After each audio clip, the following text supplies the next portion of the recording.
ना। The next part, अब देखिए यहाँ पे हमने रूट विंडो क्रिएट कर लिया है, पहला स्टेप था वो।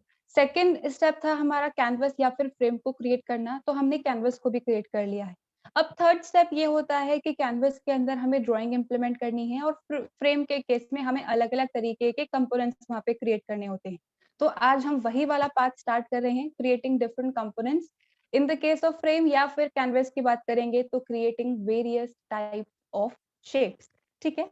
तो अब यहाँ पे किसी भी तरीके के शेप की अगर मैं स्पेसिफिकली बात करती हूँ या फिर अगर हम बात करते हैं कैनवस की या फिर the work space, the area जहाँ पे हम एक्चुअली में काम करने वाले हैं। तो यूजुअली जो हमारा मॉनिटर का स्क्रीन होता है, उसका जो रेज़ोल्यूशन होता है दैट इज़ 1360 एंड 768। अब ये एक्चुअली में है क्या? देखिए, जभी भी हम यहाँ पे किसी भी तरीके का ये जो हमारा वर्क स्पेस है, किसी भी तरीके का इस पे कोई ड्राइंग इम्प्लीमेंट करते हैं, किसी भी तरीके का कुछ भी हम शेप ड्रॉ करते हैं या डॉट भी मान लीजिए अगर हम लगाते हैं, तो वो जो डॉट होता है ना, वो 2 चीज़ों से मिलके बना होता है या फिर हम कहें एक जो पिक्सेल है हमारा वो 2 चीज़ों से मिलके बना है। That is the x coordinate and the y coordinate. हम यहाँ पे इस पोज़ीशन से कौन से स्पेसिफिक लोकेशन पर है और अगर यहाँ से हम चलना स्टार्ट करें तो हम किस स्पेसिफिक लोकेशन पर है। तो उसी रिस्पेक्ट में अगर हम मॉनिटर स्क्रीन के रेज़ोल्यूशन की बात करते हैं, तो यहाँ पे अगर हम स्टार्टिंग पॉइंट की बात करते हैं टॉप लेफ्ट कॉर्नर की, ये 0,0 से स्टार्ट हो रहा है और अगर हम यहाँ पे बात करते हैं बॉटम राइट कॉर्नर की, तो दैट इज़ 1360,768 यानी कि मैक्सिमम स्पेस जो हमारे पास में अवेलेबल है, किसी भी तरीके का कैनवस क्रिएट करके ड्राइंग इम्प्लीमेंट करने की, वो है इतने पॉइंट्स। हम सिर्फ इसी एरिया के अंदर ड्राइंग इम्प्लीमेंट कर सकते हैं। अगर ज़्यादा एरिया होगा तो फिर वो स्क्रॉलिंग वाला पार्ट आ जाएगा, स्क्रॉल नहीं चाहिए। हमारा मेन एरिया यही है, तो हमें इसी पे ही इम्प्लीमेंटेशन करना है। तो अब यहाँ पे हर एक डॉट को क्रिएट करने के लिए हमें बेसिकली 2 पॉइंट्स की ज़रूरत होगी। एक होगा हमारा एक्स कोऑर्डिनेट और एक होगा हमारा वाई कोऑर्डिनेट। तो सबसे पहले जो हम यहाँ पे शेप स्टार्ट कर रहे हैं, that is simple creating a line in canvas. अब यहाँ पे कैनवस को क्रिएट करने से पहले रूट विंडो का एग्जिस्ट होना ज़रूरी है और रूट विंडो को क्रिएट करने के लिए सेम वही 3 स्टेप्स हमें फॉलो करने हैं। तो सबसे पहले मैंने यहाँ पे tkinter जो हमारा मॉड्यूल है उसको इम्पोर्ट किया है। From tkinter import asterisk. अब रूट विंडो को क्रिएट करने के लिए हमें tk क्लास का एक ऑब्जेक्ट क्रिएट करना होता है। तो हमारा जो एक रेक्टेंगुलर एरिया है वो एक्जिस्टेंस में आ जाएगा। तो root is equals to T K and parenthesis. अब ये जो रूट विंडो मैंने क्रिएट करी है इसका टाइटल, ज्योमेट्री और कॉन्फ़िगरेशन कैसे सेट करते हैं ये हम लोगों ने कल देखा था। तो अभी के लिए तो मैं सिर्फ इसका टाइटल ही सेट कर रही हूँ। तो रूट डॉट टाइटल और टाइटल है हमारा लाइन इन कैनवस। अब यहाँ पे रेक्टेंगुलर एरिया बन चुका है, उस पे कुछ स्पेस ऑक्यूपाई करेंगे जिस पे ड्राइंग इम्प्लीमेंट करेंगे। तो वो स्पेस को ऑक्यूपाई करने के लिए यहाँ पे मैंने कैनवस क्लास का एक ऑब्जेक्ट क्रिएट किया है सी नेम से। अब जो कैनवस हम क्रिएट कर रहे हैं वो एक्चुअली में किस जगह पे जाके प्लेस होगा जब हम उसे ऐड करेंगे, तो वो जाके प्लेस होगा इस रूट विंडो पे। साथ-साथ में इस कैनवस का बैकग्राउंड कलर सेट करने के लिए बीजी एट्रीब्यूट हमारे पास में अवेलेबल है ऑप्शन के तौर पे। तो बीजी इज़ इक्वल्स टू ब्लैक। तो जैसे ही कैनवस को हम ऐड करेंगे, उसका जो बैकग्राउंड कलर है वो कंप्लीटली ब्लैक हो जाएगा। Same goes for the next 2 options height and width. तो हाइट यहाँ पे मैंने 250 सेट किया है और विड्थ भी मैंने यहाँ पे 250 सेट किया है। ये तो बिल्कुल वही स्टेप्स है जो हम लोगों ने कल इम्प्लीमेंट किए थे। अब यहाँ पर अलग-अलग तरीके के शेप्स को अगर हमें इम्प्लीमेंट करना है, तो उसके लिए कई तरीके के मेथड्स हमें प्रोवाइड करवा दिए गए हैं। तो सबसे पहला मेथड है लाइन को क्रिएट करने के लिए क्रिएट लाइन मेथड, जो प्रेज़ेंट होता है हमारी कैनवस क्लास के अंदर। तो अब किसी भी क्लास के अंदर कोई मेथड क्रिएट है और उसको हमें कॉल करवाना है। तो हम क्या करते हैं, हम ऑब्जेक्ट क्रिएट करते हैं और ऑब्जेक्ट के साथ में डॉट लिख के उस मेथड को कॉल करवाते हैं। तो हमारे पास में एग्जीक्यूशन हो जाता है, मेथड कॉल होके रिजल्ट डिस्प्ले हो जाता है। तो सेम वही कांसेप्ट है। इस सी ऑब्जेक्ट के साथ में मैंने कैनवस क्लास के क्रिएट अंडरस्कोर लाइन यानी कि क्रिएट लाइन मेथड को कॉल किया है। तो ये क्या काम करेगा? ये लाइन को क्रिएट करने का काम करेगा। लेकिन अपनी मर्जी से कहीं पे भी ऐसा तो नहीं होता है। तो हमें क्या करना होता है, यहाँ पे हमें एक स्टार्टिंग पॉइंट और एक एंडिंग पॉइंट बताना होता है। कहाँ से हमारी लाइन ड्रॉ होना स्टार्ट होगी और कहाँ तक वो ड्रॉ होगी। अब अभी मैंने आप लोगों को बताया कि जो भी हमारा पॉइंट होता है, हर एक जो पॉइंट होता है हमारा, वो 2 चीज़ों से मिलके बना है।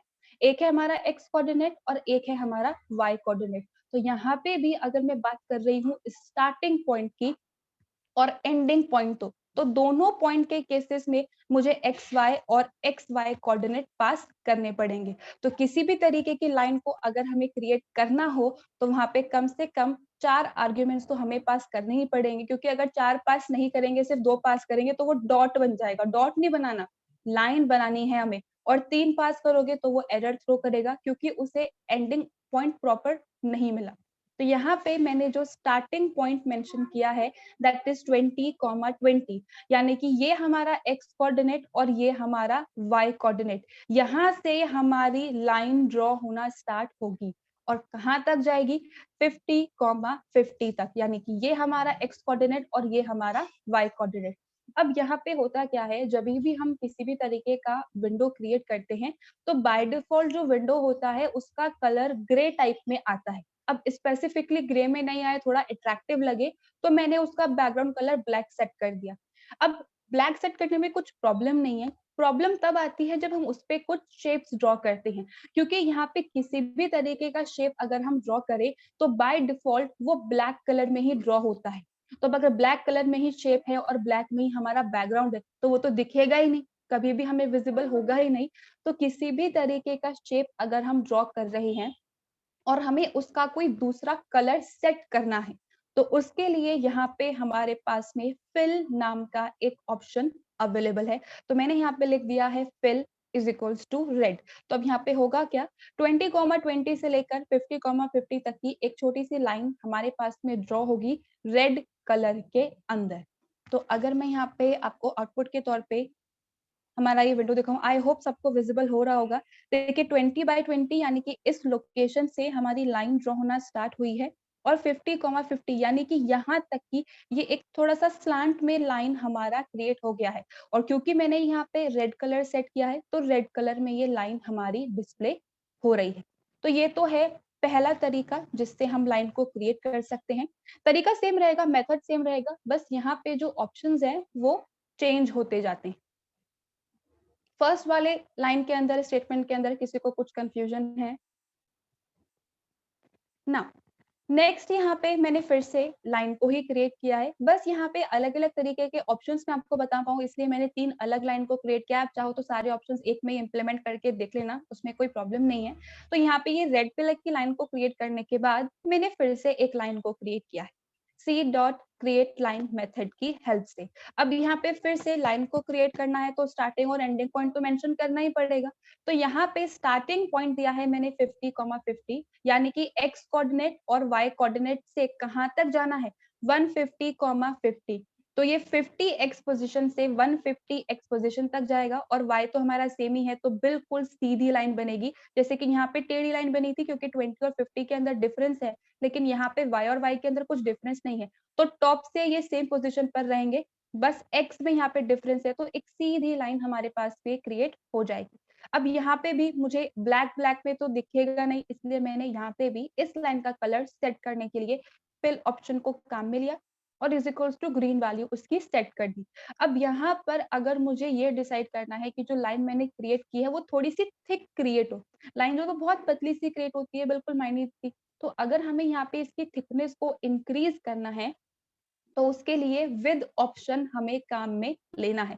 विद की बाय डिफॉल्ट वैल्यू होती है 1, तो अगर हम कुछ भी सेट नहीं करेंगे तो उसके अकॉर्डिंग ये क्रिएट करेगा। और बाकी अगर आप चाहो तो 4, 5, 6, 7, 10, 20, 30 किसी भी तरीके की विद सेट कर सकते हो, उसके अकॉर्डिंग जो हमारी लाइन है वो थिक होती जाएगी। तो जो सेकेंड लाइन यहाँ पे हमारी क्रिएट हुई है उसका जो आउटपुट है वो आपको कुछ इस तरीके का देखा, 50, 50 से 150, 50 तक क्रिएट हुआ है। तो यहाँ पे हमारा x तो सेम ही है तो इसी वजह से बिल्कुल स्ट्रेट लाइन क्रिएट हुई है, सिर्फ सॉरी y सेम है इसलिए यहाँ पे सीधी लाइन क्रिएट हुई है, एक्स में डिफरेंस था तो यहाँ पे एक्स में हमने कंप्लीट ट्रैवल कर लिया। अब ग्रीन कलर था तो वो भी आ गया है, और साथ साथ में ये रेड के कंपैरेटिवली थोड़ी सी थिक क्रिएट हुई है, तो उसके लिए विद एट्रीब्यूट हमें काम में लेना है, विद ऑप्शन हमें काम में लेना है। बाय डिफॉल्ट उसकी वैल्यू 1 रहती है, ठीक है। अब यहाँ पे moving to the last statement of creating line, C dot create line. अब यहाँ पे देखिए हमेशा हमारे पास में ऐसा कोई रूल नहीं होता है कि हमें सिर्फ 4 पैरामीटर ही पास करने, ये तो मिनिमम है कि इतना तो करना ही करना है स्टार्टिंग और एंडिंग पॉइंट।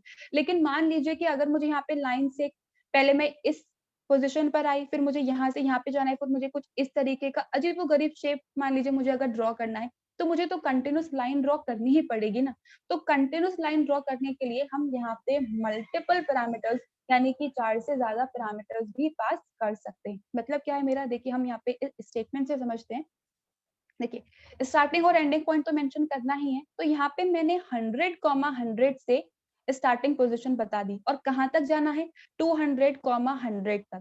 तो यहाँ पे 100 एक्स कोऑर्डिनेट और वाई भी 100 से स्टार्ट होगा और हमारी लाइन ड्रॉ होना स्टार्ट होगी।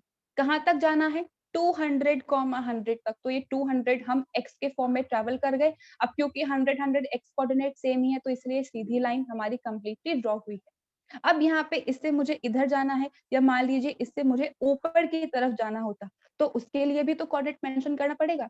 हम यहाँ से यहाँ तो आ गए, लेकिन यहाँ पे भी जाना है, तो इसका भी पॉइंट हमें मेंशन करना पड़ेगा। तो वही चीज मैंने इस लास्ट स्टेटमेंट के अंदर मेंशन की है, दैट इज 200, 150। तो इस 100 पोजीशन से ये 200 तक ट्रैवल करेगा, और फिर इस 200 से वापस मैंने इसे अब सीधा नहीं बल्कि डाउनवर्ड डायरेक्शन के अंदर शिफ्ट किया है। तो डाउनवर्ड डायरेक्शन का मतलब ये होता है कि हमें वाई कोऑर्डिनेट के अंदर इंक्रीज करना है, और राइट साइड में मूव करने का मतलब ये होता है कि हमें एक्स कोऑर्डिनेट के अंदर इंक्रीज करना है। अब डाउनवर्ड डायरेक्शन में आए हैं तो एक्स के अंदर मैंने यहाँ पे इंक्रीमेंट कर दिया है। हम जो 100 पोजीशन पर थे, हम 100 से 150 यहाँ पे डाउनवर्ड डायरेक्शन में मूव कर गए हैं। तो ये है हमारा 150 coordinate in terms of y, in terms of top to bottom, और ये है हमारा left to right.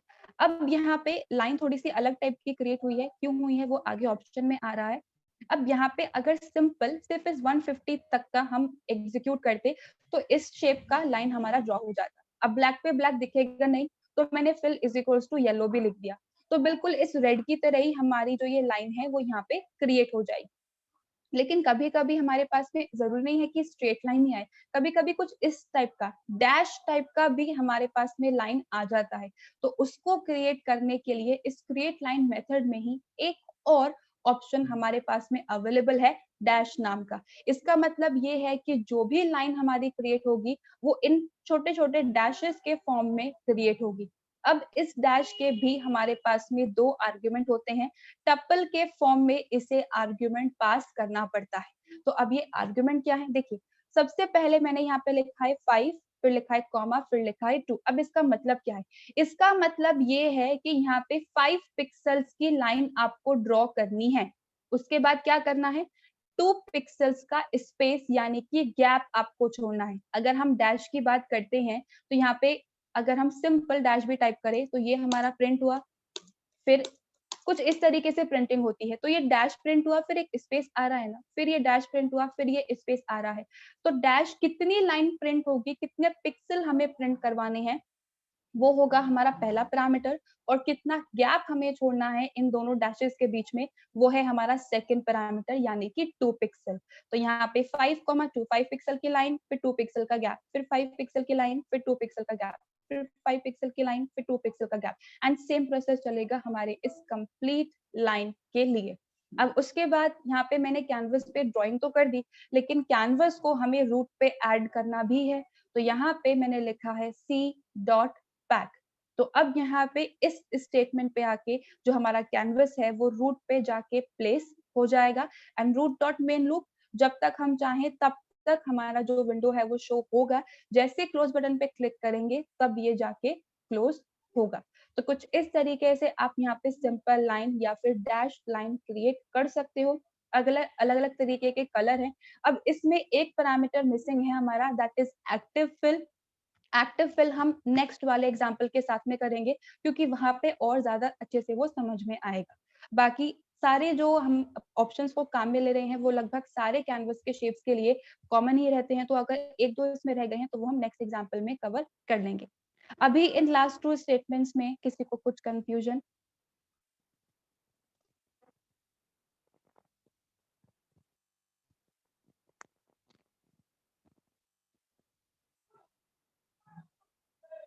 Next example है हमारा creating a oval in canvas. अब यहाँ पे ओवल को क्रिएट करने का मतलब ये नहीं है कि हमें किसी तरीके का रेडियस पास करना पड़ेगा या बहुत कॉम्प्लिकेटेड सी वर्किंग होगी। देखिए यहाँ पे होता क्या है, मान लीजिए कि मैंने यहाँ पे एक विंडो क्रिएट करी है, कैनवस क्रिएट किया है, 200 मैंने उसका हाइट दिया है, 200 हाइट दिया है मैंने यहाँ पे, और 300 मैंने उसका विड्थ दिया है। ठीक है, तो हम कुछ इस तरीके से स्पेसिफाई करते हैं, विड्थ और हाइट, ये मेरा साइज है। अब अगर मैं इसी साइज को यूज करके एक ओवल को क्रिएट करने का ट्राई करूंगी तो यहाँ पे होगा क्या, इंटरनली इंटरनली यहाँ पे एक रेक्टेंगल क्रिएट होगा। जो भी कोऑर्डिनेट्स आपने स्पेसिफाई किए होंगे उस कोऑर्डिनेट को यूज करके एक रेक्टेंगल क्रिएट होगा, हम भी विजिबल नहीं होता है, ये इंटरनल प्रोसेस है। और इस रेक्टेंगल में फिट होता हुआ जो एक्चुअल ओवल का शेप होगा वो आपको यहाँ पे विजिबल हो जाएगा। तो यहाँ पे अगर मैंने कुछ इस तरीके का साइज दिया तो इसका मतलब ये नहीं है कि पूरा ये कंप्लीट हमारा ऐसा ओवल बनेगा। रेक्टेंगल के अंदर फिट करता हुआ हमारा ओवल क्रिएट होता है। तो ये थोड़ा सा डिफरेंस है ओवल के केस में। अब यहाँ पर सेम वही प्रोसेस है, सबसे पहले रूट विंडो क्रिएट करनी है तो from tkinter import asterisk root is equals to tk parenthesis root window create हो जाएगी। टाइटल को यहाँ पे मैंने सेट किया है, टाइटल यहाँ पे हम थोड़ा सा चेंज कर देते हैं, root dot title oval in canvas, तो यहाँ पे टाइटल हमारा चेंज हो जाएगा। अब सेम वही प्रोसेस, सबसे पहले कैनवस क्रिएट करना है तो c is equals to canvas, कहाँ पे प्लेस करना है, डेस्टिनेशन, मैंने रूट स्पेसिफाई कर दिया। Background colour bg is equals to black, height is equals to 400 and width is equals to 500। तो ये हमारे कैनवस का हाइट और विड्थ हो गया। अब इस पे शेप्स को ड्रॉ करना है, तो किसी भी तरीके का ओवल अगर हमें क्रिएट करना होता है, एलिप्स टाइप का शेप जो होता है, उसके लिए हमारे पास में एक मेथड अवेलेबल है predefined, that is known as create oval method. तो सी डॉट क्रिएट ओवल हमारे मेथड की कॉलिंग होगी, ओवल एग्जिस्टेंस में आएगा। लेकिन यहाँ पे भी हमें क्या करना पड़ता है, 4 पैरामीटर्स पास करने पड़ते हैं। ये 4 पैरामीटर्स हैं क्या, स्टार्टिंग पॉइंट और एंडिंग पॉइंट। मतलब क्या है स्टार्टिंग और एंडिंग पॉइंट का, देखिए जब भी किसी भी तरीके का रेक्टेंगल हम लोग क्रिएट कर रहे होते हैं, आगे हम रेक्टेंगल का एग्जांपल भी देखेंगे, तो यहाँ पे हमें क्या करना होता है, टॉप लेफ्ट कोऑर्डिनेट हमें स्पेसिफाई करना पड़ता है और बॉटम राइट कोऑर्डिनेट हमें स्पेसिफाई करना पड़ता है। तो होगा क्या, इस लोकेशन से इस लोकेशन तक इंटरनली एक रेक्टेंगल क्रिएट होगा और उसके बीच में फिट करता हुआ ओवल एग्जिस्टेंस में आ जाएगा। तो यहाँ पे जो मैंने कोऑर्डिनेट स्पेसिफाई किए हैं दैट इज 200, 200, 400, 300। तो यहाँ पर अगर हम इस एग्जाम्पल की बात करते हैं आउटपुट की, तो देखिए कुछ इस तरीके का यहाँ पे मेरे पास में रेजोल्यूशन आ रहा है, 200, 200 से 400, 300 तक का इंटरनली एक हमारे पास में रेक्टेंगल क्रिएट होगा और उसमें फिट करता हुआ ओवल हमारी स्क्रीन पर विजिबल हो जाएगा। अब यहाँ पे जिस तरीके से हम लोगों ने लाइन के अंदर कलर फिल किया था, बिल्कुल सेम कंसेप्ट सारे शेप्स के लिए है, कॉमन है, सेम ऑप्शन होता है दैट इज फिल। तो यहाँ पे मैंने लिख दिया है fill is equals to white. तो ये तो है पहला ओवल क्रिएट करने का कंसेप्ट। सेकेंड ओवल भी एक बार देख लेते हैं। तो यहाँ पे देखिए, हमेशा मैं अभी तक जितने भी इम्प्लीमेंटेशंस करते आई हूँ वहां पे मैंने क्या किया है, मैंने ऑब्जेक्ट लिखा और मेथड को कॉल करवा दिया, तो हमारा ओवल एग्जिस्टेंस में आ गया, हमारी लाइन एग्जिस्टेंस में आ गई। लेकिन अगर हम चाहें तो इस ऑब्जेक्ट को क्रिएट करने के बाद, यानी कि जो भी हमारा ऑब्जेक्ट क्रिएट किया है, जो भी कंपोनेंट हमने क्रिएट किया है, उसको हम किसी वेरिएबल के अंदर भी असाइन करवा सकते हैं। नहीं करवाओगे तो भी परफेक्टली काम करता है, कुछ प्रॉब्लम नहीं आती है, लेकिन चाहे तो करवा सकते हैं। यूजुअली एग्जांपल्स में वेरिएबल की हेल्प से ही यहाँ पे लिखा हुआ होता है, लेकिन इसका मतलब ये नहीं है कि इस वेरिएबल को कहीं पे भी जाके पैक करना पड़ेगा, नहीं ऐसा नहीं करना पड़ता है। हमने तो यहाँ पे ओवल एग्जिस्टेंस पे ला दिया, बस उसको रेफर करने के लिए एक वेरिएबल और क्रिएट कर दिया, इतना सा काम हमने यहाँ पे किया है। अब होता क्या है कि अगर मान लीजिए इस वेरिएबल का यूसेज क्या है। मान लीजिए मैंने यहाँ पे एक ओवल क्रिएट कर दिया, अब बहुत लेंथी हमारा प्रोग्राम हो गया, मान लीजिए कुछ 500 या 600 लाइन्स का मैंने प्रोग्राम बना दिया है और बाद में जब मैंने फाइनल आउटपुट देखा तब मैंने देखा कि अरे ओवल में कुछ गड़बड़ आ रही है। अब गड़बड़ आ रही है तो क्या करेंगे, पहले तो इसको सर्च करना पड़ेगा। मान लीजिए 15 ओवल क्रिएट करें, तो 15 स्टेटमेंट्स को चेक करना पड़ेगा कि कौन से ओवल में जाके चेंजेस है। तो हम क्या करते हैं, यहाँ पे वेरिएबल क्रिएट कर लेते हैं। अब हमें यहाँ पे वापस से इसमें चेंजेस करने की जरूरत नहीं है। हम क्या करेंगे, लिखेंगे ov.configure। रूट के साथ में मैंने आपको कॉन्फ़िगर मेथड बताया था, जहाँ पे हमने उसका बैकग्राउंड कलर चेंज किया था। तो सिमिलरली किसी भी शेप के क्रिएशन के बाद अगर हमें कुछ चेंजेस इम्प्लीमेंट करने होते हैं, तो हम डायरेक्टली तो इसे एक्सेस कर ही नहीं पाएंगे। तो हम क्या करते हैं, इसका रेफरेंस किसी वेरिएबल के अंदर स्टोर करवा देते हैं और फिर इस वेरिएबल को काम में लेते हैं कॉन्फ़िगरेशन यानी कि अपीयरेंस को चेंज करने के लिए। तो ov.config मान लीजिए fill is equals to brown मुझे करना है, तो रेड की जगह वो ब्राउन कलर के अंदर आ जाएगा। तो इसीलिए यहाँ पे वेरिएबल्स को क्रिएट करके भी इम्प्लीमेंटेशन होता है और चाहो तो आप डायरेक्टली इम्प्लीमेंटेशन भी करते हो। क्यों इसे काम में ले रहे हैं, ये कॉन्फ़िगर के लिए काम में आता है। आगे आने वाले एग्जांपल्स में कॉन्फ़िग के साथ में भी एक एग्जांपल मैं आपको करवा दूंगी, ठीक है। तो सेम वही concept C dot create oval. अब यहाँ पे हमें टॉप लेफ्ट कोऑर्डिनेट और बॉटम राइट कोऑर्डिनेट बताना पड़ता है। तो 20,20 मैंने स्टार्टिंग टॉप लेफ्ट दे दिया और यहाँ पे 100,50 मैंने बॉटम राइट स्पेसिफाई कर दिया। अब मुझे इसका भी कलर सेट करना है, तो मैंने लिख दिया fill is equals to red. अब यहाँ पे लाइन के साथ में हमारे पास में ऑप्शन होता है और किसी भी शेप के साथ में, जैसे मैंने कहा सारे ऑप्शंस हमारे कॉमन है, तो एक नया ऑप्शन आ रहा है दैट इज आउटलाइन। आउटलाइन का सिंपली मतलब क्या है कि जो भी हमने क्रिएशन किया है उसकी ये आउटलाइन क्या होगी। जैसे मैंने यहाँ पे एक टेक्स्ट बॉक्स क्रिएट किया है और उसके अंदर सारा कंटेंट लिखा हुआ है और आउटलाइन यानी कि जो बॉर्डर लाइन है वो मैंने ब्लू कलर से सेट की हुई है। तो सिमिलरली शेप्स की भी आउटलाइन अगर हमें सेट करनी हो तो उसके लिए हमें आउटलाइन ऑप्शन को काम में लेना है और कोई भी कलर हम यहाँ पे सेट कर सकते हैं। तो यहाँ पे मैंने लिखा है outline is equals to blue. अब नेक्स्ट यहाँ पे विद ऑप्शन हमने लाइन के केस में देखा, तो यहाँ पे भी हम विद ऑप्शन को काम में ले सकते हैं। तो मैंने लिखा है विद इज इक्वल्स टू 4। लेकिन ये जो विद इज इक्वल्स टू 4 है ये तभी काम करेगा जब आपने आउटलाइन को काम में लिया है, क्योंकि जब लाइन क्रिएट ही नहीं हुई, ये बॉर्डर लाइन हमारी क्रिएट ही नहीं हुई, तो थिकनेस कैसे क्रिएट होगी। तो आउटलाइन अब विद काम में लोगे अकेले तो आपके प्रोग्राम में एरर नहीं आएगी, लेकिन एक्चुअल आउटपुट तभी दिखेगा जब आउटलाइन को हमने काम में लिया है। तो ये हमारे पास में एक नया ऑप्शन था।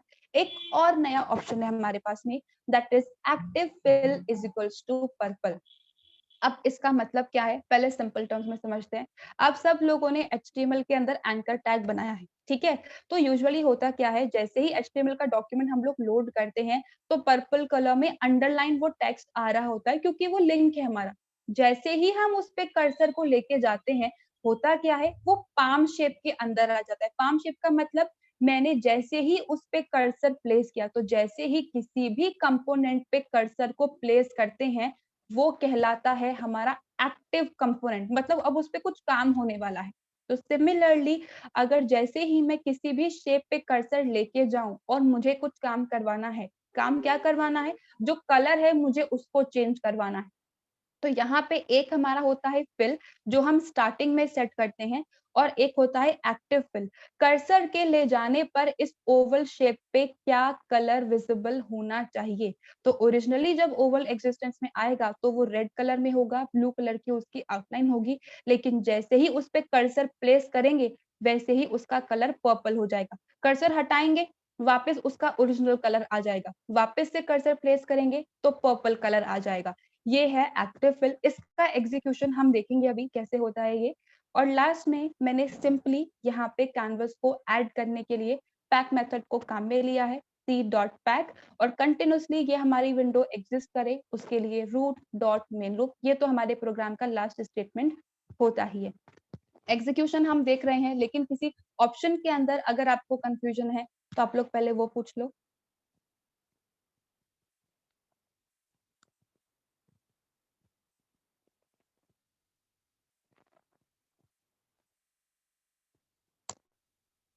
देखिए ये हमारा ओवल वाला प्रोग्राम है। अब यहाँ पे तो मैंने दोनों टाइप के वेरिएबल्स ही क्रिएट कर रखे हैं। मैंने उस टेक्स्ट बॉक्स के अंदर वेरिएबल के नेम्स जो है वो हटा दिए थे, लेकिन बाकी सारे पैरामीटर्स हमारे सेम हैं। अब जैसे ही हम इसको एग्जीक्यूशन में लेके आएँगे तो 2 ओवल हमारे पास में बनेंगे। एक हमारा ये ओवल था जिससे हमने fill is equals to white किया था और एक हमारा दूसरा ओवल था जिससे हमने किया था fill is equals to red, outline is equals to blue and width is equals to 4। तो ये देखिए आउटलाइन हमारे पास में शो हो रही है और विड्थ भी इसकी सिग्निफिकेंट है। तो विड्थ तभी काम करेगा जब आउटलाइन काम कर रही है। तो ये तो सेम हो गए। अब उसके बाद नया एक्टिव फिल। एक्टिव फिल का मतलब जैसे ही इस पे कर्सर प्लेस करूँ, तो देखिए जैसे ही इस पे कर्सर प्लेस किया है, वैसे ही इसका कलर चेंज हो गया है, पर्पल हो गया। कर्सर हटाएँगे, ओरिजिनल कलर, वापस से कर्सर प्लेस करेंगे, वापस से पर्पल। तो एक्टिव फिल का यूसेज यही होता है। एक्टिव का मतलब जब कर्सर प्लेस करे, तो किस तरीके से वो बिहेव करे, किस तरीके का कलर उसके अंदर आए। तो यहाँ पे मैंने पर्पल सेट किया है।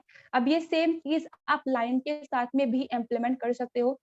लेकिन लाइन की जो थिकनेस है, वो ज़्यादा होनी चाहिए वरना हमें कभी-कभी आउटपुट जो है वो विज़िबल नहीं होता है।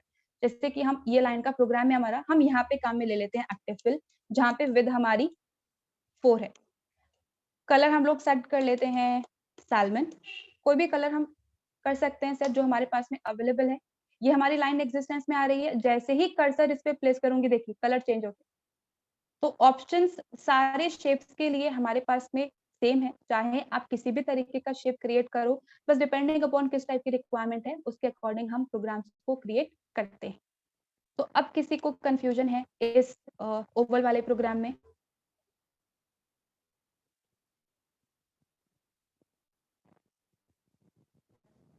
सबको क्लियर है गाइस? Alright then.